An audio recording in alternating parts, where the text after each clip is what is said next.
বিবি মরিয়ম ওই রোগ আমার শরীরের মধ্যে জেঁকে বসেছে।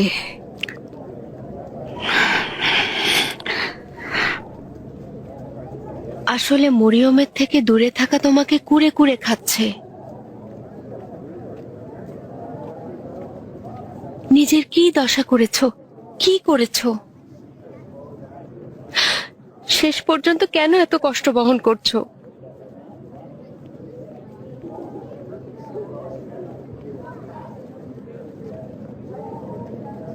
হ্যাঁ, ধৈর্য ধরো।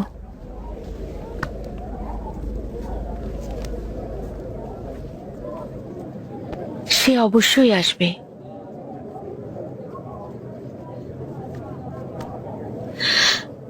মরিয়ম,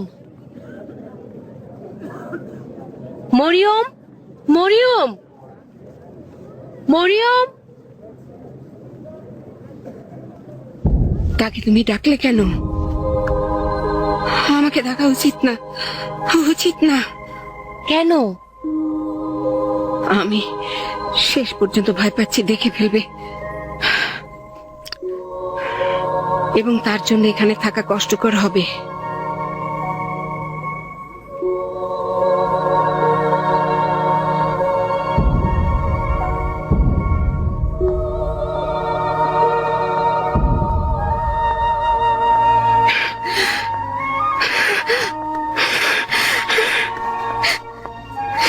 সালাম খালাজান।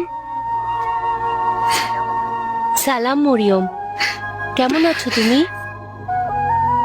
খুব ভালো। সব ঠিক আছে মরিয়ম? এখানে সময় ভালো কাটছে তো? হ্যাঁ, আল্লাহর শুক্রিয়া। খালাজান, আমার মায়ের কি খবর? ভালো আছে, তোমার মা ভালো আছে। তার জন্য চিন্তা হচ্ছে। জানি না তিনি কি করছেন। তিনি কি জানেন না তাকে কতটা ভালোবাসি?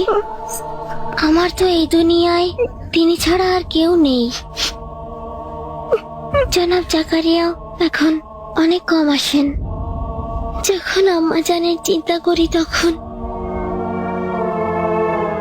খুব বেশি একা হয়ে যাই, খুব একা।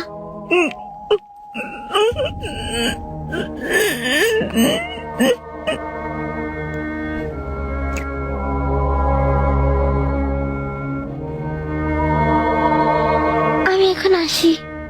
খোদা হাফেজ।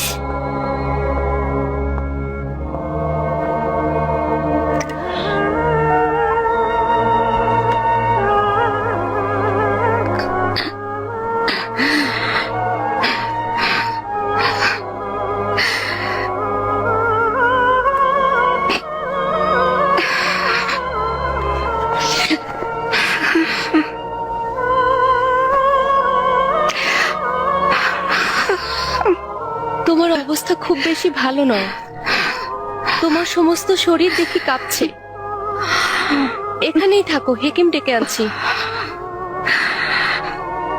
আমার হেকিমকে দেখেছি,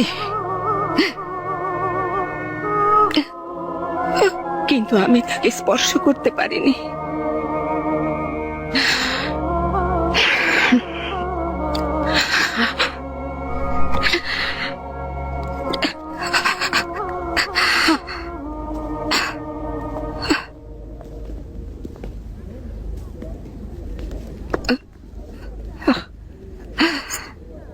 এই যে তাকে দূর থেকে দেখলাম, তার কণ্ঠস্বর আমি শুনলাম, এতেই আমার আশা পূর্ণ হয়ে গিয়েছে।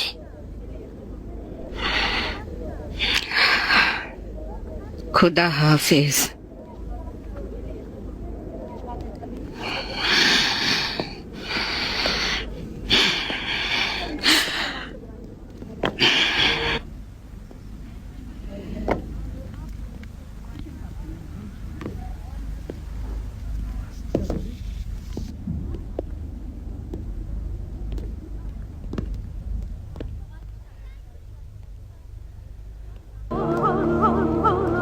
Mariam,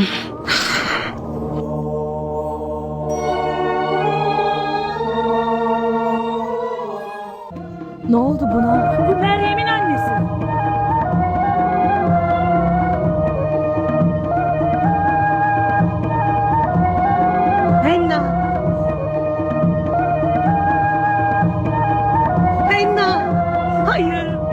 Hayır olamaz.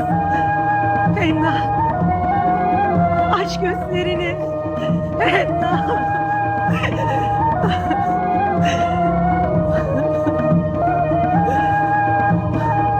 Enna.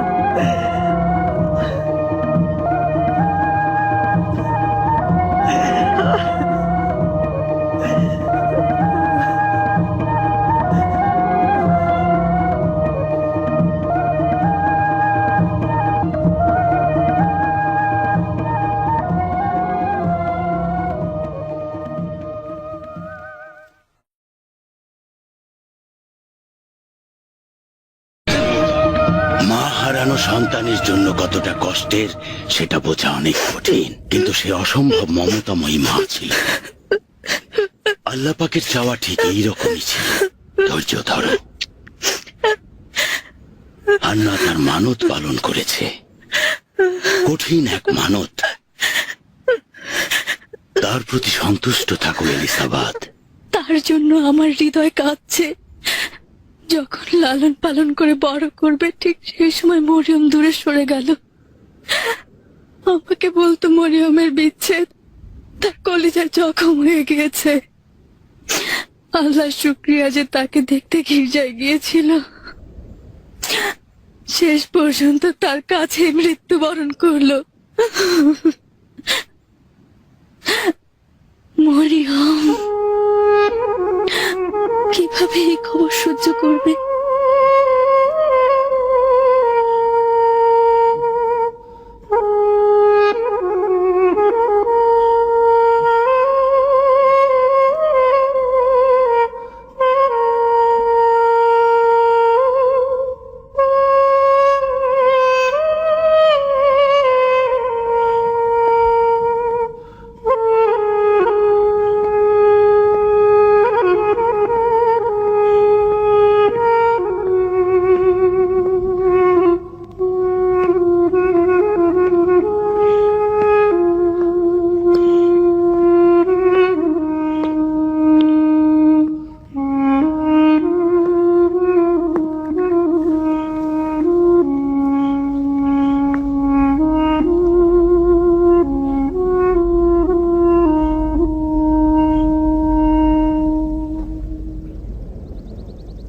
সালাম মরিয়ম।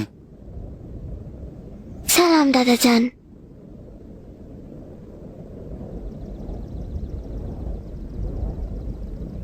কি চিন্তা করছো মরিয়ম? আমি হিসাব করে দেখেছি যে এখনো পর্যন্ত আমি 6 মাস 7 দিন হলো এসেছি। তোমার কি খুব বেশি কষ্ট হয়েছে? না, কিন্তু আমার সমস্ত দিনরাত ধ্যানে জ্ঞানে একই কথা মনে আসছে। কখন আম্মাজান আমাকে দেখতে আসবেন? কিন্তু দিন যায় রাত যায়, আম্মাজান তো কখনোই আসেন না। আমি ভীষণ চিন্তিত, আমি শঙ্কায় রয়েছি।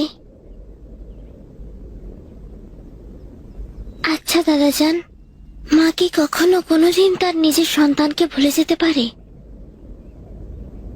না, সম্ভব না। আম্মাজান কেন আমাকে দেখতে আসছেন না?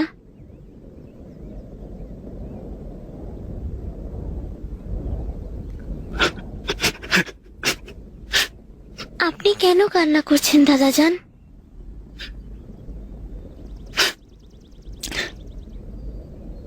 আমারও মায়ের কথা মনে পড়ছে, তাকে প্রচন্ড ভালোবাসতাম।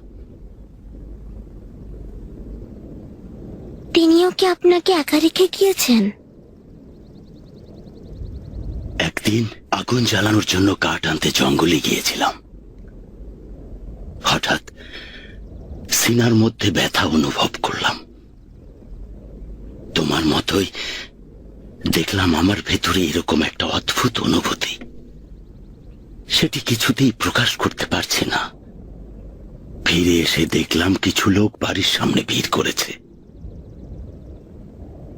লোকদের ভেতরে প্রবেশ করলাম।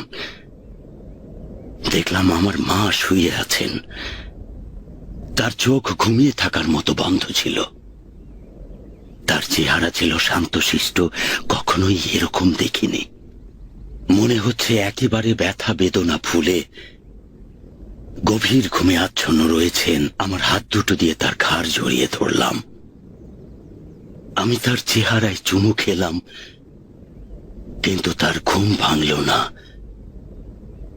কখনোই না। আপনি কি আমাকে কিছু বলতে চাইছেন দাদা যান?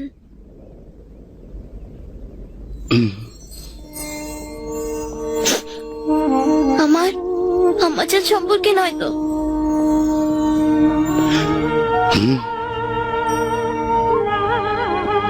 তাহলে আমার আমাজান?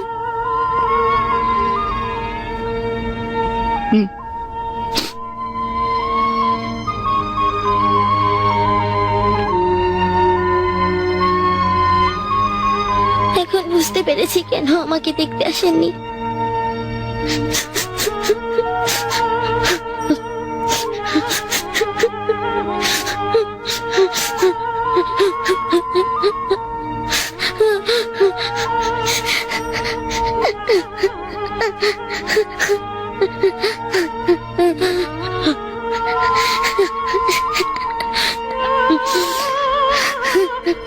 প্রিয় মারিয়াম, আমার মুসলিম মারিয়াম,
হে খোদা, আমি মাকে হারালাম, তাকে আপনার নিকট অর্পণ করলাম।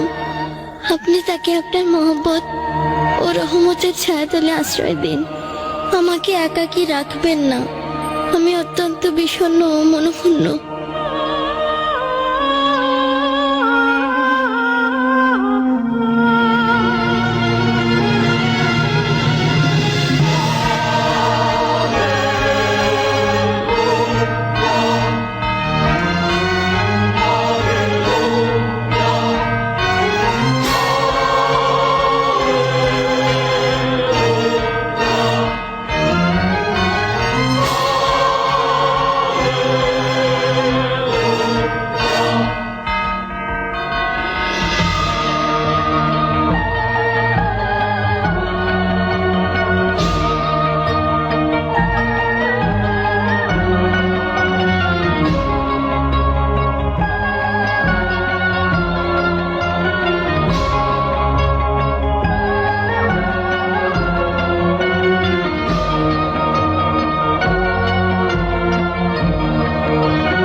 তোমাদের মানুষ করতে করতে আমার সমস্ত সময় নষ্ট হয়ে গেল। দেখো, আগেই বলেছি পাত্রগুলো পূর্ণ করার দরকার নেই, ভেঙেই বলবে যে ভারী ছিল। আপনিই তো বললেন, না হলে অর্ধেক ভরতাম। কথা বলা শিখে গিয়েছো। সত্যি করে বলো, এই পানি কার জন্য নিয়ে যাচ্ছ? ইউসুফ চাচার জন্য। ইউসুফ, তাকে নিজে এসে পানি নিয়ে যেতে বলো। তোমার নিজের কাছে যাও। ইউসুফ চাচা কি হয়েছে দেখুন, তারা আমাকে বকা দিচ্ছে।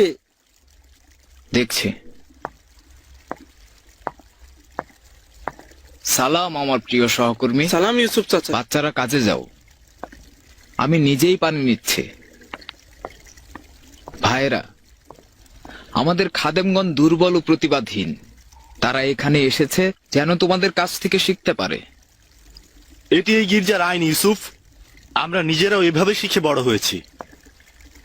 তাহলে আমাদের আগের ব্যথাগুলো ভুলে যাওয়া ঠিক হবে না। তোমরা বলো, এই ভুল প্রথা তোমরা ছাড়া আর কে উপড়ে ফেলতে পারে? ভুলে যাওয়া উচিত নয় পবিত্র গ্রন্থে কি বলা হয়েছে। কখনো কাউকে আঘাত দেয়া ঠিক নয়।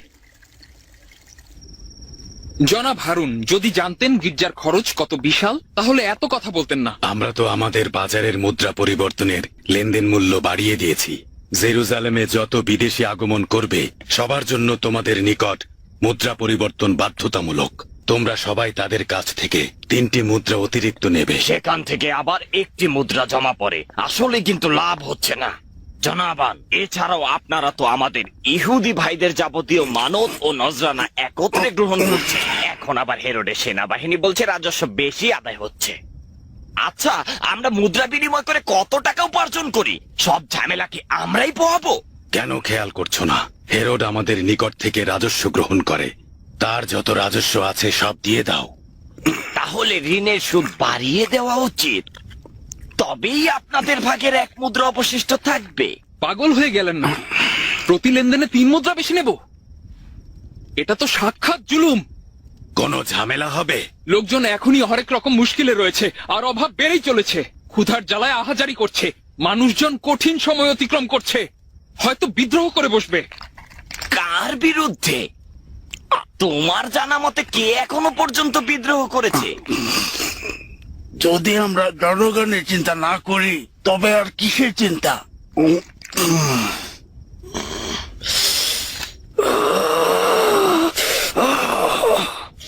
জনাব ইয়াসাকারের কি হলো? তাকে মানসিক আঘাত করতে চাইনি। আমাকে ক্ষমা করবেন জনাব ইয়াসাকার। এটা তোমার কারণে নয় হারুন।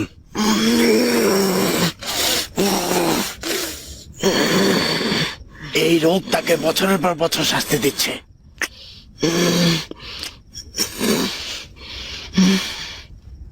আমাকে ক্ষমা করুন। এই ব্যথা আমার শক্তি কেড়ে নিচ্ছে। বলা হচ্ছে যে ইমরানের কন্যা মরিয়ম কেরামতি জানে। কেন তার কাছে যাচ্ছেন না? সে কোনো রোগীর জন্য দোয়া করলে আরোগ্য লাভ করে। যদি মরিয়ম পারত তবে নিজের হাঁটুর ব্যথা থেকে মুক্ত হয়ে যেত এবং ল্যাংড়া হয়ে হাঁটতো না। আপনারা ভালো করেই জানেন মরিয়মের পায়ের ব্যথা নামাজ আদায় করতে গিয়ে হয়েছে। এখানে সে তামাশা দেখুন। তার জন্য সব ব্যয় করে ফেলেছি। আমাদের আর কিছু অবশিষ্ট নেই। রোগী হয়েছে, আপনাদের নিকট সামান্য কিছু অবশিষ্ট নেই। সব ব্যয় করে ফেলেছি। আমার সব শেষ হয়ে গেছে। আমাদের আর কিছু হয়ে গেছে। এখানে কেন এসেছো? এটি নিরাপত্তা চৌকি। নিচে নেমে যাও, এখান থেকে দূরে সরে যাও। মরিয়ম, শুনুন। মরিয়ম, আমাদের সাহায্য করুন মরিয়ম। আমাদেরকে মরিয়মের সাথে একটু দেখা করতে দিন। একটু দেখা করতে দিন। আমি তো দেখতে বাচ্চাটিকে সাহায্য।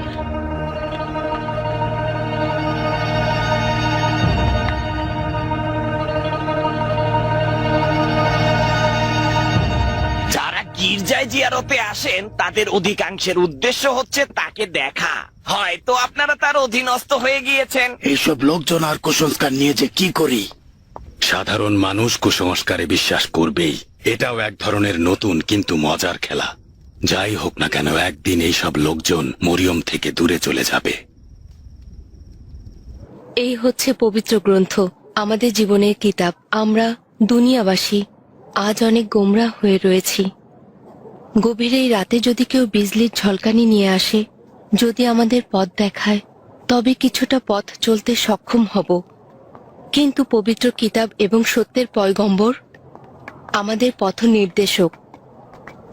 অতএব তোমাদের পয়গম্বর জাকারিয়ার সঙ্গে জেগে ওঠো, যেন জাহান্নাম থেকে নাজাত পেতে পারো। ওহে জনগণ, দূর থেকে নগ্ন পায়ের শব্দ শুনতে পাচ্ছি। ঈসা মসীহ আসছে। তোমরা কি তার পায়ের আওয়াজ শুনতে পাচ্ছ? যদি শুনতে পাও তবে জেনো দুনিয়ার সম্পদ প্রেমীদের কবর রচনা হতে যাচ্ছে। তাই বেহেশতের মূল্য বুঝতে চেষ্টা করো, যেখানে ক্ষুধার্তদের জন্য সুস্বাদু রুটি রাখা হয়েছে। এখানে তোমরা যারা মসীহের জন্য অধীর হয়ে অপেক্ষা করছো, তারাই তার আগমনের পরে এর উপযুক্ত হবে। এবং আল্লাহ তাআলা হযরত দাউদের নিকট ওহী নাজিল করলেন, গুনাহগারদের সুসংবাদ দিয়ে পরহেজগারদের আরো ভয় পেতে বললেন। দাউদ বললেন, কিভাবে গুনাহগারদের সুসংবাদ দেব আর পরহেজগারদের ভয় পেতে বলবো? আল্লাহ তাআলা বললেন, গুনাহগারদের সুসংবাদ দাও, তারা তওবা করলেই কবুল করব। আর পরহেজগারদের ভয় দেখাও, যেন তারা নিজেদের সকল আমল নিয়ে কোন রকম দাম্ভিকতা প্রকাশ না করে, কারণ দাম্ভিকতা আর অহংকার জীবনে ধ্বংস ডেকে আনে। হে বন্ধুগণ, দাম্ভিকতা ধ্বংসের কারণ। নিজেদের ভালো কাজগুলোকে ক্ষুদ্র ভাবো এবং নিজেকে পরওয়ারদিগারের সম্মুখে অতি নগণ্য ভাবো, এতেই সকল কল্যাণ নিহিত রয়েছে। তিনি তোমাদের মঙ্গল সম্পর্কে ভালো জানেন। খোদাই জুলুমকে ক্ষমা করবে না হেরট। কোন জুলুম? এই যে আমার সিংহাসন ও হুকুমতের বিরুদ্ধে ষড়যন্ত্র করছো। আপনি ভালো করেই জানেন আমি ষড়যন্ত্রকারী নই। সকলেই তো একই কথা বলছে। বহু বছর আমরা একসঙ্গে কাটিয়েছি, আপনার স্বভাব চরিত্র সম্পর্কে জানি। আপনি শুধু শুধু ওইসব মন্দ লোকদের কথায় প্রাধান্য দিয়েছেন, যারা আমার বিরুদ্ধে গল্প ফেটেছে। আচ্ছা বলো শুনি, যদি যদি অপরাধ নাই করো, তবে কেন সন্ত্রাসী ইয়াহুদিদের সাথে তুমি সম্পর্ক রেখে চলেছ? অধিকাংশ ইহুদিগণ আমাকে পছন্দ করেন। আমি যদি তাদেরকে সাহায্য করি তাহলে কি সেটা খেয়ানত হবে? হ্যাঁ, এটা খেয়ানত। তুমি তো আমাদের বাদশাহ হেরোডের সাম্রাজ্যের দিকে কুনজর দিয়েছো, তাই নয় কি? এমন দিনও দেখেছি যে তারা বাদশার ফরমান পালনের বদলে তোমার ফরমান পালন করেছে। এটি সবচাইতে বড় খেয়ানত। ব্যাপারটি এইরকম নয়। আমার তাদের প্রতি সহানুভূতি শুধুই আপনাদের জন্য। আমি কি আপনার সহধর্মিনী নই হেরোড? যদি আমার তরফ থেকে ভালোবাসা দেখেন, সেটি কি আমার তরফ থেকে হচ্ছে? আপনি কি এদের নিকট ভালোবাসার প্রতীক হতে চান না? এই বিষয়ে তো আগেও অনেকবার বলেছিলেন। এটি হুকুমতের নিয়ম নয়। আচ্ছা, তোমার পিতা রাজা অ্যান্টিগিনেজ এই পদ্ধতিতে হুকুমত করেছেন। আমার বিরুদ্ধে যখন যুদ্ধের ময়দানে এলো, তখন কেমন ভয়ঙ্কর ও আতঙ্কজনক ছিল। দেখেছো এটা কিভাবে পরাজিত হয়েছিল? তিনি পরাজিত হননি, কারণ এখনো তিনি জনগণের হৃদয়ে জীবিত রয়েছেন। তিনি হৃদয় দিয়ে হুকুমত করেছেন, যা অনেক রাজা বাদশা করতে সাহস পান না। দেখলে তো, আমি কি তার স্পর্ধা সম্পর্কে তোমাকে বলিনি?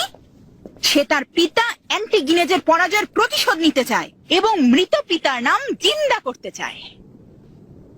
জেনে রাখো, আমি মিরিয়াম, ইহুদি বাদশাহ মহান অ্যান্টিগিনেজের জ্যেষ্ঠ কন্যা। আমার পিতা হিরকানুস খানদানের সন্তান ছিলেন। শোনো, সাবেক বাচ্চাদের সমালোচনা করা এখন খুবই সহজ, কারণ এখন তোমরা ক্ষমতায় রয়েছো। এই কাজে কোনো বীরত্ব বা কোনো বাহাদুরি দেখানোর দরকার নেই। চুপ করো। রোমান সম্রাটদের সাহায্যে আমার পিতাকে পরাজিত করার মধ্যে কোনো বীরত্ব কিংবা বাহাদুরি নেই। আপনি বুঝতে পেরেছেন? প্রহরী, প্রহরী, এসো। তাকে নিয়ে যাওয়ার অন্ধকার কুঠুরিতে বন্দি করে রাখো।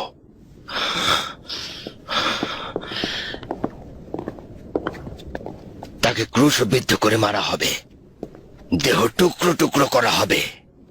এমন কাজ করবে যেন আমার পায়ের সাথে অনুনয় বিনয় করে। তাকে নিয়ে যাও। Ama efendim, bu Miriam. Miriam. Ne diyorsun? Götürün!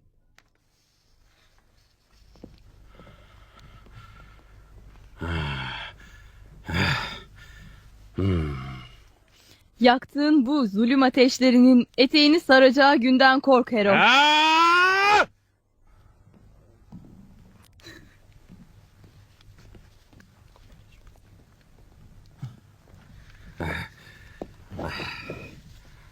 Gördün mü? İğrenç niyetini nasıl da fütursuzca dile getirdi. O mağrur bir kız. Zaten Kral Antigonos'un kızından başka ne beklenebilir ki? Of!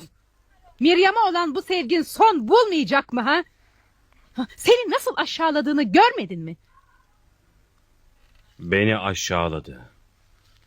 Ancak itiraf etmedi. Evet. İtiraf etmedi.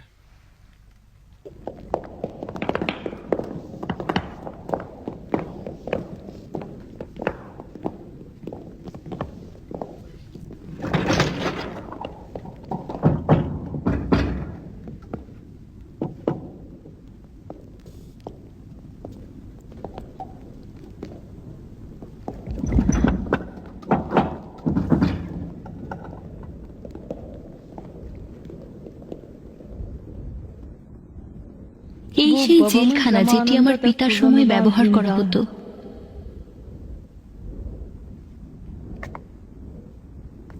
সে কখনো কল্পনা করেনি যে একদিন তার রাজকন্যা এখানে বন্দী হবে। যাই হোক না কেন, দাউদ ও সুলাইমানের রাজত্ব তো নয়।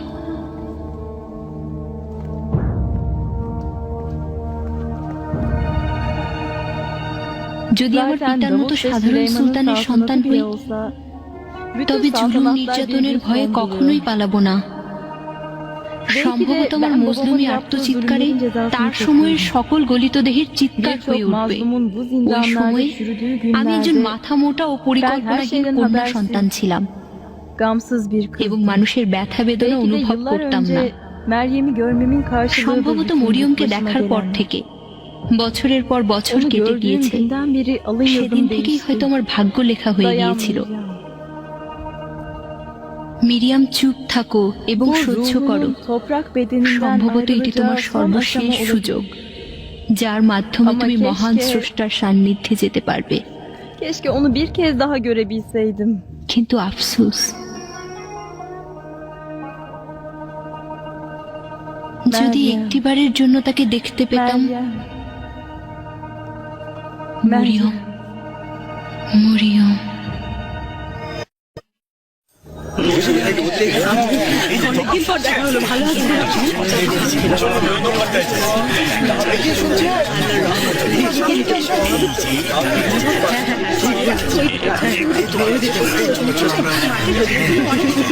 বেশি দিয়েছে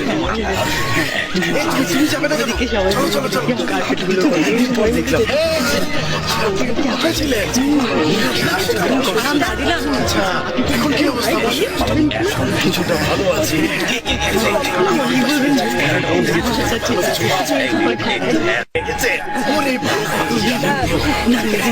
আমার একটা নিতে হবে। চলেন চলেন, আমরা গিয়েছি।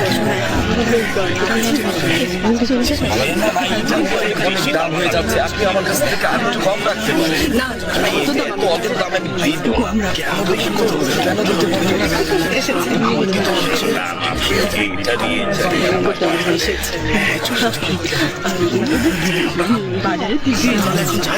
দিতে আজ পবিত্র কাফারা আদায়ের দিন। কেন এই মহিমান্বিত দিনে কাজকর্মে মশগুল রয়েছ? তোমরা ইবাদত বন্দিগিতে মশগুল হও। মহিমান্বিত কাফারা আদায়ের দিনকে সম্মানিত করো। এখানে অবস্থান করো না। এখানে জুলুম আর সুদখোরদের আনাগোনা। এই বৃদ্ধা নারী কি সব বেহুদা কথা বলছে? প্রশস্ত করে দিচ্ছে। এগুলো বিপজ্জনক কথাবার্তা। ইবাদত বন্দি সবাই এই মহিলাকে চেনে। পারো ইবাদত বন্দিগিতে মশগুল হও। পাগল মহিলা। আচ্ছা, তোমরা কি তৌরাত গ্রন্থ অধ্যয়ন করনি, যেখানে সুস্পষ্ট লেখা রয়েছে যে এই পবিত্র দিনে কোনো কাজ করবে না, কেননা এটি কাফারা আদায়ের দিন। এই দিন ইয়াহুভার সঙ্গে কুফরি গুনাহকারীদের চরম হিসাব নিকাশ হবে। সত্যি বলছে, আজ সাব্বাতের পবিত্র দিন। এই দিনে গুনাহের ফয়সালা হয়ে এই থাকে। দিনে নিজেকে কেমন কথা? এটা রাখো। কিসের গুনাহ? পুরোহিতগণ কি জানেন না? চলো ফিরে যাই। কোথায় যাচ্ছ? এই, কোথায় যাচ্ছ? নিজের ইবাদত থেকে বিচ্ছিন্ন হয়ে যাবে। চলে যাচ্ছে দেখি। বাজারে বেচা কেনার পর তো ক্ষতি হয়ে গেল। জানি না আমি। আজকের এই হয়তো একটা পাগল মহিলা। উৎসর্গ করো। হে মানব সন্তান, তওবা করো, প্রকৃত তওবা। এত গুনাহ করো না। নিজেদের কর্ম দ্বারা রিজিকের বরকত কমিয়ে দিও না। সালাম গির্জার পবিত্র নারী, তুমি ফানাইল কন্যা হানে না? কি চাচ্ছেন আপনি? তুমি তো দেখছি খুব ভালো বক্তা। এক মুঠো স্বর্ণ মুদ্রা দিচ্ছি, অন্য কোথাও গিয়ে বক্তৃতা করো। আজরাইলের সঙ্গে কি করবে? আজরাইল? আজরাইলকেও আপনি এক মুঠো স্বর্ণ মুদ্রা দিয়ে বশ মানাবেন?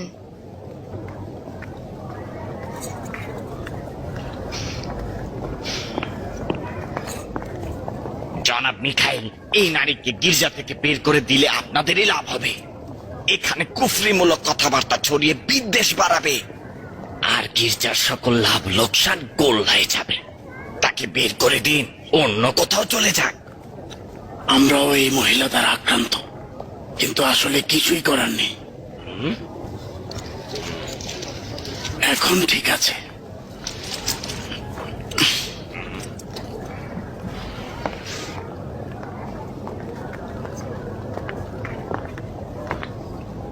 এ নারী, তুমি গির্জার আরাম আয়েস নষ্ট করছো কেন? চুপ থাকো, নয়তো তোমাকে এখান থেকে বের করে দিতে আদেশ দেব। তুমি তো দেখছি হেরোডের সেনাবাহিনীর মতোই কথা বলছো। তোমাদের হাতও দেখি সুৎখোরদের গুনাহ দ্বারা কলুষিত। এর দ্বারা লোকজনদের আরো বেশি বিভ্রান্ত করছো। আচ্ছা, এটা কি খোদার পবিত্র ঘরের আঙিনা নয়? আচ্ছা, খোদার ফরমান কি শোনা উচিত নয়? সাব্বাতের দিনটিকে হেফাজত করা উচিত নয়? হে ভাই সকল, এই নারীর কথায় কান দিও না। সে কুফরি কথা বলছে। খোদার দিনের কথা আমাদের মুখ থেকে শোনো। আমরা অসংখ্য ধর্মীয় কিতাব পড়েছি। ওইসব কাগজগুলোই কিতাব হয়েছে, আর সেগুলোই তোমরা পড়েছো।